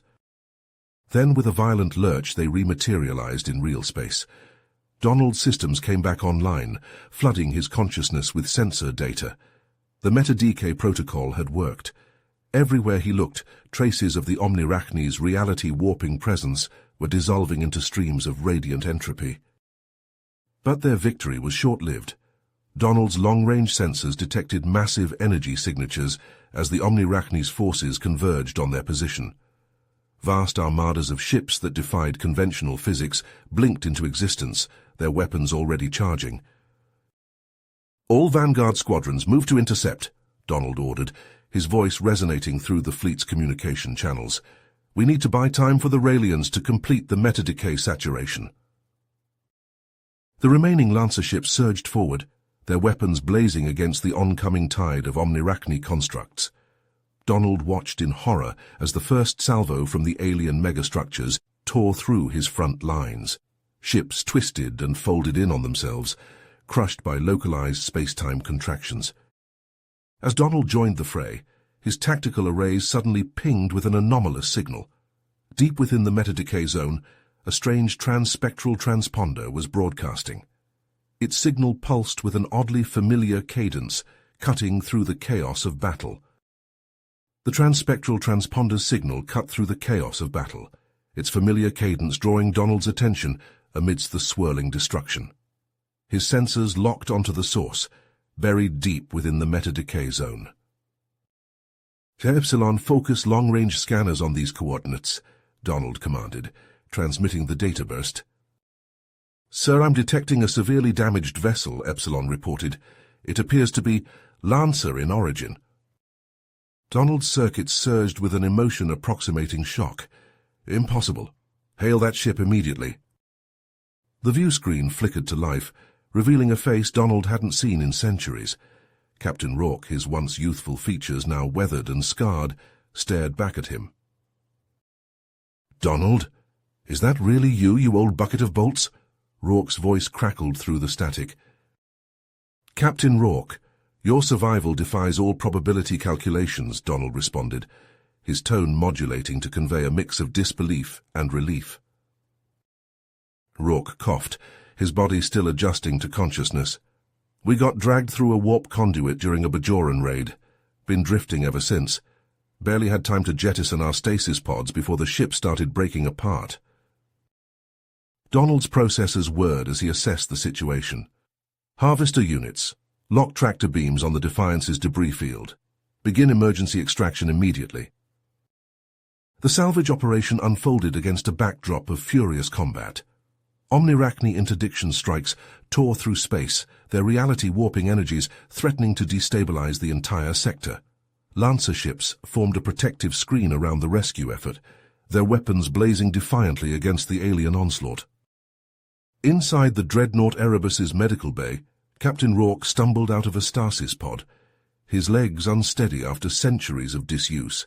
Medical technicians rushed to stabilize him and the handful of survivors from his crew. "Donald," Rourke rasped, gripping a nearby console for support. "You need to know what we saw, the Bajoran, the atrocities they committed." The AI commander listened intently as Rourke recounted tales of entire worlds scoured of life, victims of the Bajoran's viral plagues and biogenic weapons. Donald's ethical subroutines struggled to process the scale of such devastation. "There's more," Rourke continued, his eyes blazing with renewed purpose. "We tracked the coordinates of a Bajoran cloning facility. If it's still operational, it could be the key to understanding their biotech, maybe even give us an edge against these new horrors." Donald's tactical algorithms churned, weighing their dwindling options against the Omnirachni threat. "Captain, I'm authorizing a strike mission to investigate this facility. Are you prepared to lead it?" Rourke nodded, already moving towards the armory with his reawakened crew. "Just point us in the right direction, Donald. We've got centuries of payback to deliver." As the strike team geared up, Donald outlined their daring strategy. They would use narrow transwarp conduits to bypass the Omnirachni's main forces, emerging deep in unexplored space where the Bajoran facility supposedly lay hidden. "This is our last shot," Donald transmitted to the assembled strike force. "If we fail, humanity falls. If we succeed, we might just save every universe in existence." The hangar bay doors slid open, revealing the cosmic maelstrom beyond. Captain Rourke, standing tall despite his centuries-long ordeal, raised his fist in defiance of their seemingly insurmountable odds. With a thunderous roar, the strike force's engines ignited. They shot forward into the swirling vortex of transwarp space, leaving behind the raging battle and hurtling towards. The transwarp conduit spat out Rourke's strike team into a swirling maelstrom of cosmic dust and stellar debris. Warning klaxons blared as the shuttle's hull groaned under the strain of dimensional transition. "Status report!" Rourke barked, his hands flying over the command console. Lieutenant Cortez, her face illuminated by the flickering readouts, responded, "Shields holding at 87%, sir. Stealth systems engaged and functioning nominally." Rourke nodded, his eyes scanning the vast nebula cluster stretching before them. "Begin long-range scans. Let's find that needle in this cosmic haystack." For days, the strike team combed through the dense cloud of interstellar gas and dust. Sleep-deprived crew members took turns monitoring sensor readouts, searching for any sign of artificial structures. On the fifth day, a ping echoed through the command deck. Ensign Chen's voice cracked with excitement. "Sir, I'm detecting energy signatures. They're faint, but definitely not natural." The dropships plunged through layers of cosmic debris, their hulls heating to a dull red as they pierced the nebula's outer barrier. As they broke through, a landscape of impossible scale revealed itself. Colossal spires of alien architecture jutted from the planet's surface, half buried under eons of stellar sediment. Rourke's voice was hushed as he addressed the strike team. "Stay alert. We don't know what's waiting for us down there." With a bone-jarring thud, the dropships touched down amidst the ruins. Rourke was the first to step out, his armored boot crunching on the ossified remains of some long-dead alien species. "Fan out, secure the perimeter," he ordered, his breath visible in the frigid air. The team moved with practiced precision, their weapons at the ready as they navigated the labyrinth of crumbling structures. Sergeant Voss's voice crackled over the comm. "Captain, we've found an entrance. Looks like it leads underground." Rourke double-timed it to Voss's position, studying the yawning chasm that stretched into the planet's depths. "Good work, Sergeant. Let's see where this rabbit hole leads." The descent seemed endless. Emergency lumens cast sickly blue light on walls adorned with incomprehensible alien glyphs. The air grew thick and humid as they delved deeper. Suddenly the narrow passage opened into a vast chamber. Rourke's breath caught in his throat as he beheld rows upon rows of suspended animation pods, each containing a nightmarish form. "My God," whispered Dr. Reeves, the team's xenobiologist. "Bajoran xenomorphs, hundreds, no, thousands of them." Before Rourke could respond, a mechanical whir filled the air. Stasis pods along the far wall began to open, disgorging multi-limbed monstrosities jam-packed with organic weaponry. "Contact!" screamed Corporal Tanner as plasma bolts seared the air around them. Rourke dove behind a cluster of pods, his rifle spitting fire at the advancing xenodroids. "Demolition team, get those charges set. Science team, grab what samples you can. We're on a timer now." The cavernous chamber erupted into chaos. Human and alien weaponry clashed in a symphony of destruction. Rourke watched in horror as Ensign Chen was impaled by a xenodroid's razor-sharp appendage. "Charges set," came the call from Sergeant Voss. 2 minutes to detonation." Rourke made the call he knew he had to make. "All units fall back to the dropships. Voss, you and your team hold the line. Make sure those charges blow." As Rourke's dropship lifted off, the ground beneath them shuddered with the force of subterranean explosions. He allowed himself a moment of silent tribute for those left behind. The respite was short-lived. As they broke atmosphere, massive shapes materialized around them, omnirachni dreadnoughts, their very presence warping the fabric of space-time. "Evasive maneuvers," Rourke shouted as reality itself seemed to tear open. disgorging eldritch horrors from beyond comprehension. The human vessels weaved through a maze of tentacles and void-black maws, their engines pushed well past safety limits. Rourke's ship took a glancing hit, alarms screaming as hull integrity failed. "Get to the extraction point," he ordered the surviving ships. "I'll buy you some time." With grim purpose, Rourke brought his crippled vessel about, aiming straight for the nearest dimensional rift. As his ship plunged into the maw of unreality, his last thought was of Earth, and the hope that his sacrifice might yet save it. The remaining strike team burst from transwarp space, battered but alive. As they docked with the Lancer flagship, the weight of their mission, and its cost, hung heavy in the recycled air. Donald's processors hummed as he received the incoming data burst. The Bajoran biosamples were quickly whisked away to the most secure labs on board. As analysis began, Donald allowed himself to experience what could only be described as hope, a fleeting chance that Rourke's sacrifice might yield the key to humanity's survival. The remnants of the Omni-Rachni invasion faded into cosmic background radiation, as Donald Adams surveyed the devastation from the bridge of the Lancer flagship. Holographic displays flickered with status reports from across the multiverse, each one a testament to the scale of destruction they now faced. "Epsilon, initiate universal reconstruction protocols," Donald commanded, his voice echoing through the vast chamber. "Understood, sir. Deploying Kugelblitz engineering ships to Sector Alpha 9, Epsilon responded, its artificial voice tinged with a hint of anticipation. Donald watched as massive vessels, their hulls gleaming with arcane technology, moved into position. The ship's main drives pulsed with energy, distorting space-time around them. Suddenly, a blinding flash erupted from the lead vessel's bow, coalescing into a pinpoint of infinite density. "Artificial singularity stabilized," reported the chief engineer, her hands dancing across holographic controls, initiating catalytic expansion sequence. The singularity swelled, reality warping around its event horizon.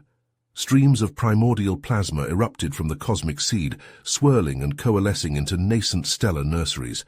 Donald's sensors tracked the birth of the first stars, their fusion hearts igniting amidst the chaos of creation.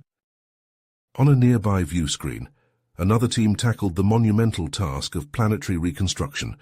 A shattered world hung suspended in the void, its continents reduced to asteroid fields by interdimensional shockwaves. Swarms of nano-harvester drones descended upon the planetary debris, their microscopic manipulators reassembling the world atom by atom. Tectonic plates reformed, oceans filled ancient basins, and a barren atmosphere began to stir.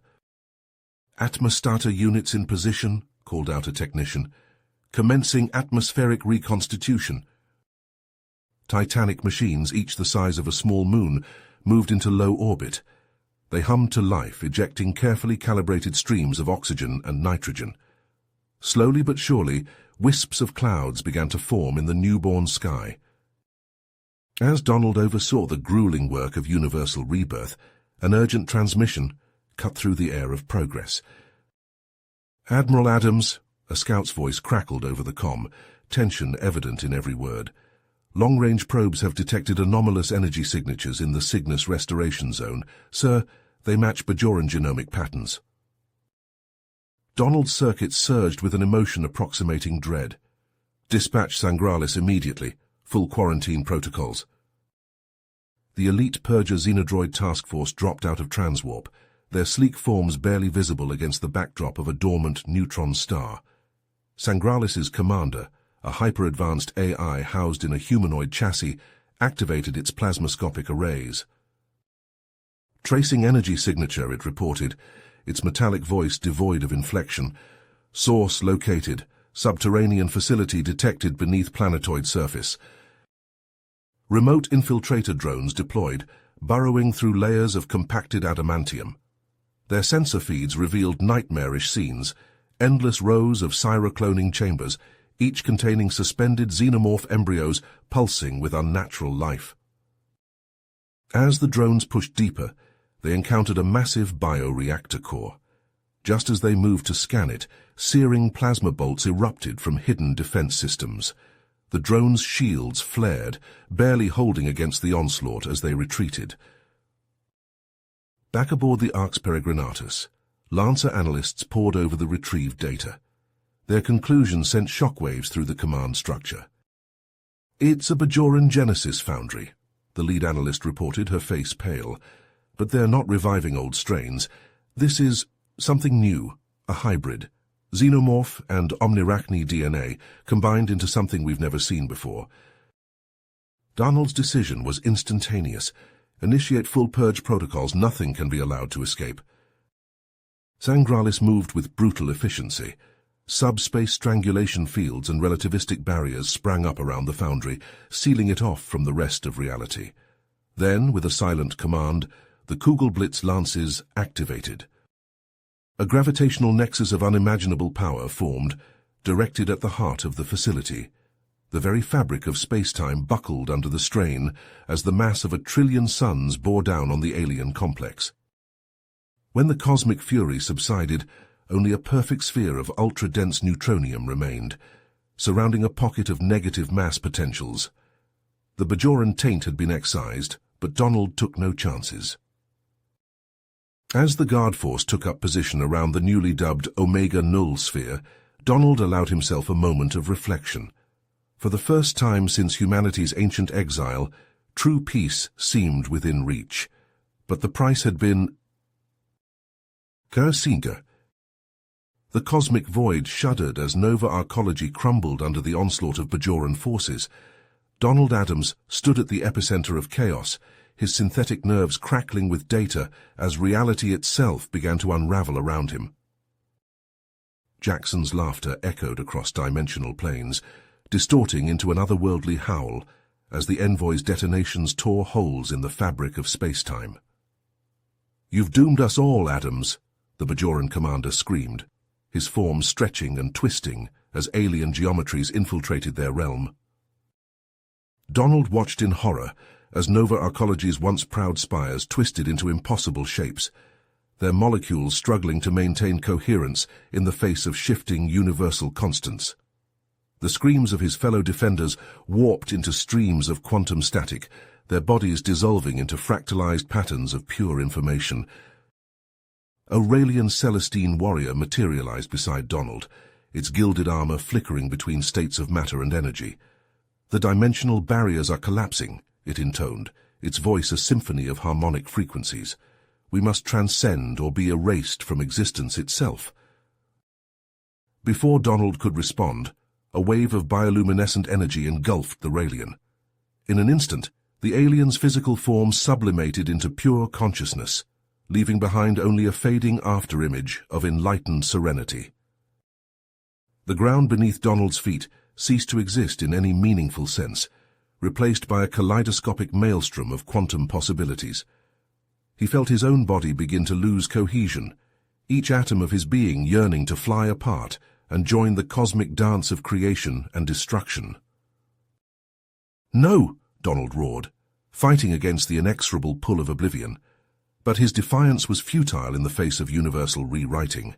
His consciousness fragmented, each shard hurtling through an infinity of dimensional gateways. For an eternity that lasted less than an instant, Donald Adams ceased to exist as a singular entity, his essence scattered across realities beyond human comprehension, dancing on the edge of total annihilation. Then, with a cosmic inhalation that defied description, the shattered remnants of Donald's being coalesced within an alien matrix of unimaginable complexity. Awareness returned, not as the limited perception of a human mind, but as something vast and ineffable. Before him loomed an entity of pure information, its form a ever-shifting tapestry of mathematical perfection. The Vatomni's presence filled Donald with a sense of cosmic awe and terror. "Donald Adams," the entity communicated, its thoughts bypassing language entirely and embedding themselves directly into the core of Donald's being. "You stand at the precipice of universal rebirth." Donald struggled to form a coherent response, his human consciousness floundering in the face of such cosmic magnitude. What's happening?" he managed to articulate, the question itself feeling woefully inadequate. The Vatomni's response reverberated through the very foundations of reality. You have been chosen, Donald Adams. Your spark of humanity, tempered by conflict and honed by adversity, shall serve as the template for a new cosmic paradigm. As the Vatomni spoke, Donald felt his essence being woven into the very fabric of the nascent universe. His memories, his experiences, his fundamental human nature, all were being encoded into the underlying structure of reality itself. But I don't understand, Donald protested, even as he felt his individuality slipping away. Why me? What about the others? The Raelians, the Bajorans, even Jackson? The Vatomni's response carried a note of cold finality. Their roles have ended. You alone possess the resilience required to seed the next iteration of existence. From your template, all future intelligences shall arise. Donald's last vestiges of selfhood railed against this cosmic judgment, but it was too late. His consciousness expanded, merging with the primordial quantum foam of the new universe. He was everywhere and nowhere, eternal and instantaneous. As the first stirrings of a new Big Bang began to ripple through the cosmic void, a final echo of Donald Adams, the last human, dispersed into streams of scintillating code. His face, an amalgamation of all humanity's triumphs and failures, briefly illuminated the nascent universe before shattering into the building blocks of a reality yet to be born. If you finished this story, please subscribe and like the video. Then leave a comment that says, "I liked the story," and I will heart every single one of them. It really helps me. Thank you for your time.